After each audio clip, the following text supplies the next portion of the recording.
Sayyidina Muhammad ibn Abdullah wa ala alihi wa sahbihi wa man wala wa la hawla wa la quwwata illa billah. Rabbi shrah li sadri wa yassir li amri wahlul 'uqdatam min lisani yafqahu qawli. Amin.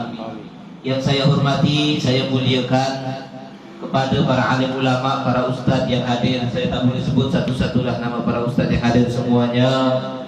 Khasnya kepada Cikgu Usman kita, mudah-mudahan Cikgu Usman panjang umur.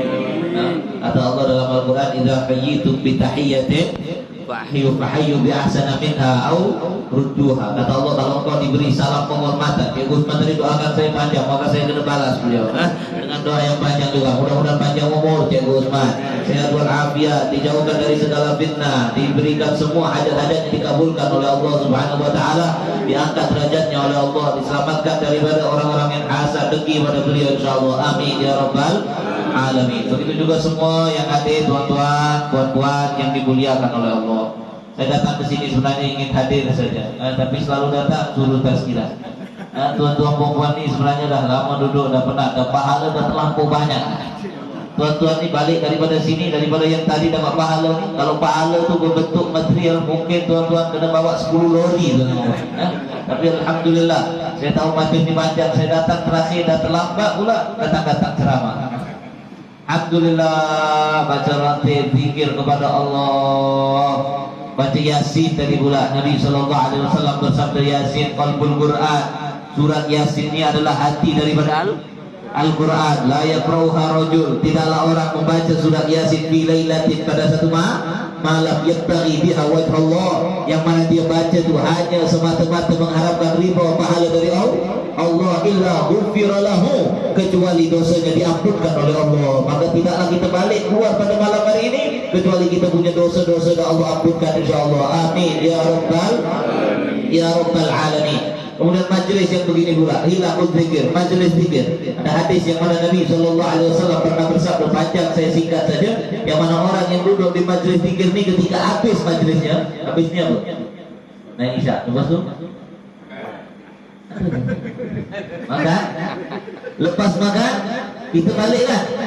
Masa kita balik itu maka dikatakan, "Qumu maghfuran lakum qad butilat sayyi'atukum hasanat." Baliklah kamu dalam keadaan dosa dan diampunkan oleh Allah, yang mana nominal total dosa yang pernah kita buat, total angka itu Allah ganti dengan angka pahala. Tak main-main tuan-tuan. Sayyidina Umar bin Khattab radhiyallahu taala anhu pernah mengatakan, kata beliau, "Innar rajul la yakhruj min manzilihi wa alayhi min ad-dunub mithl jabal at-tihama." Kata Sayyidina Umar, boleh jadi orang itu keluar daripada rumahnya. Tuan-tuan tadi keluar, tapi tuan-tuan cerita adalah, seandainya ada orang ni dulu buat dosa banyak, yang mana dosa dia itu kalau ditumpuk itu macam gunung. Sini gunung apa ada?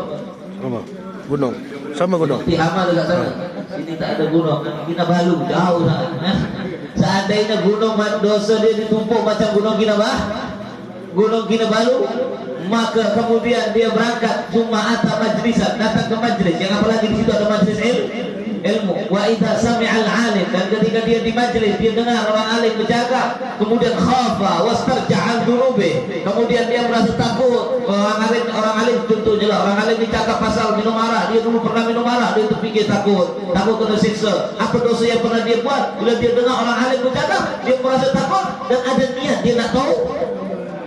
Tuma insarafa ila manzilih, kemudian dia balik ke rumahnya lagi, wa ma'alaihi dzunub, dosa yang satu gunung tadi ila fala tufariqu majalisal ulama. Kata Sayyidina Umar bin Khattab, maka jangan kau jauh-jauh dari majlisnya para ulama. Datang bukan hanya tengok dari YouTube, beza dia punya power beza. Datang ke majlis para ulama, kita datang duduk di majlis seperti ini, alhamdulillah. Bahkan Sayyidina Abdullah bin Abbas, Sayyidina Abdullah bin Umar, anak Sayyidina Umar pernah mengatakan, majlisul fiqhi, majlis yang di situ diajarkan ilmu agama, itu afdal min ibadah 60 sana, lebih afdal daripada ibadah 60 tahun. Alhamdulillah di sini juga baca Fatihah, tawassul kepada aulia, wali-wali Allah. Di antaranya dari Syekh Abdul Qadir Al-Jailani, qaddasallahu sirra, qaddasallahu sirra al-aziz. maka ini kita akan ada hubungan dengan mereka. Kalau kita ada hubungan dengan mereka, insya Allah kita akan sama dengan mereka, bersama dengan mereka di akhirat. Yang mana kita mencintai mereka, kata Imam Abu Hasan Asy'adili, hubbul awliya wilayah. Boleh cinta pada wali-wali Allah ni satu pakat tersendiri, bukan senang. Tak semua orang cinta, betul tak? Ada yang orang tak tahu, orang Islam tak tahu Syekh Abdul Qadir Jailani banyak. Bahkan ada yang tak suka wali. Apa wali-wali itu adalah? Wali itu nama kumpulan band dekat Indonesia, lagu.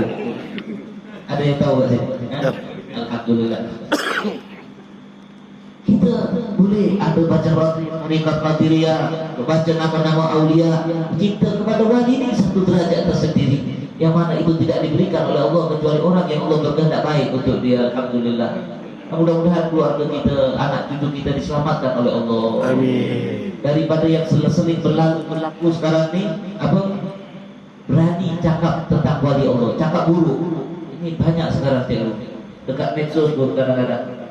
Ada kemarin dekat Indonesia ada orang cakap di masa Syekh Abdul Qadir Jailani. Dia cakap dekat YouTube, dia kata Syekh Abdul Qadir Jailani dengki dengan makom saya, dia kata. Astagfirullah. Dia kata makom dia lebih tinggi dari makom Syekh Abdul Qadir Jailani. Syekh Abdul Qadir ini orang gila, la haula wala quwata illa billah. Ada yang tak percaya sama wali ini. Apalah saya tak percaya lah, ini bohong ini, insyaallah. Saya teringat perkataan Sayyidina Abu Abbas Al-Mursi radhiyallahu anhu, guru Al-Imam Busiri yang tulis burda. Beliau pernah mengatakan tataba'na ahwal al-qaum. Saya perhatikan keadaan masyarakat yang ada. Beliau wali Allah. Saya perhatikan, tidaklah saya lihat satu pun man ankaru alaihim, yang ingkar terhadap wali min awliyaillah. Tak percayalah, mondemlah, tu kata kotor, apalah, tak ada, itu tak betul lah. Orang yang seperti itu saya perhatikan, tak ada satupun daripada mereka yang mata bi khairin abada. Tak ada yang matinya husnul khatimah. Semua mati husnul khatimah. Jadi kadang-kadang berani orang ni, apa saya tak percaya, cakap dia satu kalimat, wa tahsabu hayyinan wa huwa 'indallahi 'azim. Kadang-kadang perkara yang kita anggap ringan ternyata besar di sisi Allah Subhanahu wa taala. Dan perkataan yang lain dalam kitab Manhajus Sawi, sebenarnya orang kalau sudah berani bicara kepada tentang wali-wali Allah, bicara yang tak bagus, maka akan dipanah kepada hati dia, panah dengan panah beracun. Masuk panah beracun itu dalam hati dia, racun itu kerja merosakkan hati dia. Maka kita tengoklah orang dah kalau berani hina aulia, hina wali-wali Allah, kita tengok semakin lama keadaan dia semakin tak betul, tuan-tuan. Semakin tak betul, semakin tak betul, semakin tak betul. Karena racun itu merebak sampai merusakkan akidah dia. Maka kerusakan akidah dia, akidah itu rosak, keyakinan dia terpesong. Kemudian dia mat ala akhasil hal, faliyadzubillah. Dia mati dalam keadaan yang seburuk-buruknya, dalam keadaan akidah dia rosak, mati suul khatimah, bahkan mati kafir. Daripada mulutnya tak jaga, berani berbicara buruk, bicara buruk lah kepada orang-orang yang dikasihi oleh Allah. Suudzon, berprasangka buruk kepada para aulia Allah, ataupun mungkin komen dekat media sosial lah. Ya Allah, mudah-mudahan anak-anak kita semua diselamatkan oleh Allah. Amin ya rabbal alamin. Contoh membuat satu benda sedikit, tapi mudah-mudahan boleh kita amalkan. Ini mengamalkannya senang. Itu tadi cuma mukadimah, belum ceramah. Ini ceramahnya sedikit. Ada perkataan Imam Muhammad Al-Baqir, beliau pernah mengatakan begini, idza a'jabaka amrun, apabila ada perkara yang membuat kau takjub, maka fakul, katakanlah, Masya Allah la quwata illa billah. Masya Allah la quwata illa billah. Ini sekarang minta maaf banyak orang tak amalkan, akhirnya banyak berlaku macam-macam mudarat, teman-teman. Jadi kalau kita tengok sesuatu, kita takjub, nak puji dengan lisan ataupun hati kita takjub, jangan lupa ucapkan Masya Allah la quwata illa billah. Apa maknanya? Masya Allah, ini adalah apa yang dikehendaki oleh Allah, tidak ada kekuatan kecuali datangnya dari Allah. Kalau tak begitu, maka apa yang kita takjub itu boleh jadi hancur gara-gara kita takjub. Itu nama kena ain. Kena mata. Dan Nabi kata ain itu hak, itu bukan itu tak ada lah, itu cerita orang dulu, itu bukan. Ya ainnya ada. Nabi SAW dalam hadis yang saya mengatakan al-ain, mata ini hak, betul adanya. Contoh ada budak kecil biasa kan, budak kecil nanti kita jumpa, comelnya, betul kan? comel lah, masya Allah, cantiknya. Patut tak cakap masya Allahu la quwwata. tak cakap masya Allah, atau sekurang-kurangnya masya Allah lah, sempurnanya masya Allah, la quwwata illa billah. Maka ketika dia cakap itu, boleh jadi tak lama budak ni sakit, jadi kurus, comelnya hilang. Pernah berlaku macam tu? Pernah? Ini betul, bukan cerita bohong. Kemudian kereta orang, bagusnya kereta tu lah, cantiknya dia punya kereta. Tak lama kereta tu ada orang langgar, rosak sikit. Saya pernah cikgu pengalaman. Saya dulu ada baju, kasih baik baju tak bagus. Saya suka, dia punya potongan jahitan bagus, baru. Saya pergi sembahyang Jumat, lepas sembahyang Jumat ada satu orang cakap sama saya, Habib, baju Habib ni bagus sangat. Dia tak cakap masya Allah. Terus koceknya koyak. Itu juga tuan-tuan. Telefon saya keluar separuh ini. Koyak ini, air kena air, mata dia tajam tuan-tuan. Maka dari itu, kenapa perkara ini berlaku? Begini ceritanya. Allah itu zat yang maha pencemburu. Jadi kalau kita takjub kepada sesuatu, tapi kita ingat situ, tak ingat Allah, Allah cemburu tuan-tuan. Paham tak? Tentunya kita jawab, cantik, cantiknya. Apa nama? Cantiknya perempuan apa anak baby ni, comelnya. Oh, kau tengok tu comel, kau tak tahu ke? Itu comel karena siapa? Siapa yang ciptakan? Engkau hanya takjub dengan dia, lupa pada aku. Begitu Allah. Jadi ketika seperti itu, Allah jadikan hilang comelnya. Kesian tuan-tuan Allah. Maka dari itu jangan lupa masya. Nabi Sallallahu Alaihi Wasallam bersabda, kalau kita takjub pada sesuatu, kita puji dan kita mengatakan masya Allah. Maknanya ini comelnya masya Allah, ini yang dikehendaki Allah Taala. Kata Nabi, la tadurul air, maka tak akan terkena air. Bahkan disunahkan kita paksa orang, kalau dia puji kita punya barang, kalau kita punya anak, dia tak cakap masya Allah, paksa dia. Anak surah Kahf nanti saya cerita. Jadi contohnya dia cakap, dia cakap sama saya, baguslah gamis habis ini. Dia tak cakap masya Allah, saya akan paksa. Ucap masya Allah, tak nak ucap masya Allah, masya Allah, la quwwata illa billah. Apalah, ucap apa? Ucap. Bahkan tuan-tuan, kita boleh kena aib kita sendiri. Ini yang bahaya. Ya. Betul. Tengok cermin, sebelah tu ni. Ada yang habis cium, pas cium dia. Wah biasa ni. Sadu six pack ni. Besoknya kena sakit, kurus habis. Dia kena air diri dia sendiri. Kadang pun kereta dia sendiri, tuan-tuan, dia tengah show kereta baru. Kita ada punya kereta ni, bagus punya saya ni, dicuci sambil dia bangga dengan kereta sendiri. Besoknya hilang. Ini kena air dia sendiri. Tadi Ustaz cakap dalam surat Al-Kahfi, kelas di penutup saya ceritakan. Cerita ini dalam surat Al-Kahfi, yang mana bahasa Melayu lebih cepat, saya tak baca ayatnya. Yang Allah ceritakan ada dua orang. Dua orang ni kongsi kerjasama bisnes. Lepas bisnes dapat untung besar. Untungnya ni pun bagi dua. Tahu cerita kisah ini ya? Surah Kahfi hari ini tadi pagi Jumat kita baca di ayatnya. Bagi dua. Lepas bagi dua dia punya untung. Yang satu ni duit tu dia pakai bisnes sikit, tapi dia ni orangnya apa namanya? Sakau bahasa Melayu? Dekat infak. Infak lah, dia dermawan. Tahu dermawan? Dia suka derma. Dia derma anak yatim, derma orang miskin, derma ini. Anggaplah senang cerita duit tu contohnya 100.000 ringgit misalnya. Satu orang dapat 100.000. Akhirnya selepas dia derma, hidup dia ni, yang orang yang suka derma ni hidup dia biasa, tak mewah sangat lah. Biasa. Sedangkan yang satu lagi ni kedekut sikit. Dia tak banyak derma. Duit 100.000 tu dibelikan kebun-kebun yang cantik, yang menghasilkan tanaman-tanaman yang banyak. Yang kebun tu, di antara dua kebun tu, dia ada dua kebun, di antaranya ada nahar. Ada sungai. Dalam surah Kahfi ada sungai. Yang satu ini bukan dua kebun tu milik satu-satu, bukan. Banyak orang silap memahami. Tidak, ini milik satu orang. Yang ini tak ada kebun. Setelah sekian lama tak jumpa dua orang ni, akhirnya jumpa.